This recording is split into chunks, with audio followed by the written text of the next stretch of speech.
এবার ঈদ কেনাকাটার খবর।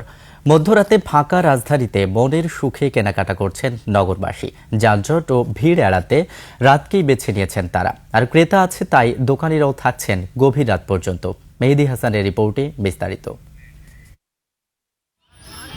ঈদের একদিন আগে গোটা রাজধানী প্রায় ফাঁকা, তখন মধ্যরাতে এলিফ্যান্ট রোডের বাটা সিগন্যালে এমন যানজট দেখে বোঝারই উপায় নেই দিন না রাত। মধ্যরাতেও জুতার দোকানগুলোতে ভিড় করছেন ক্রেতারা।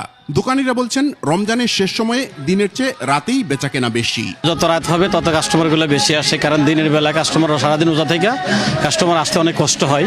সন্ধ্যার পরে কাস্টমার আসে, রাতের 2টা, 2:30, 3টা পর্যন্ত খোলা থাকে। মানুষ হয়তো ইফতারের পর রিল্যাক্সে বের হয়, আর ঢাকায় মানুষ সবাই রাতে ফজর আগ পর্যন্ত শপিং করে।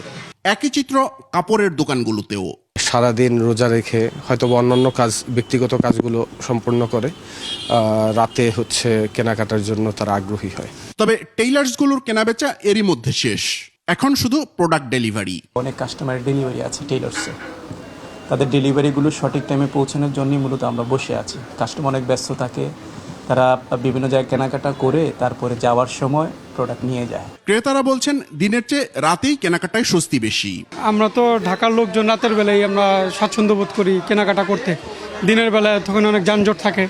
আমাদের বাসা কাছেই, সমস্যা নেই, নিরাপত্তা তেমন কোনো সমস্যা নেই। আর সবসময় কাজ থাকে, তো ওয়ার্কিং উমেন আমি, তো ঈদের আগে দিয়েই সময় পাইছি। আসলে রাতে করলাম, দিনে বিজি থাকি দোকানে, এই জন্য রাত্রে আসলাম। শুক্রবার সারা রাতই খোলা থাকবে দোকানপাট। মেহেদী হাসান, 21 টেলিভিশন, ঢাকা।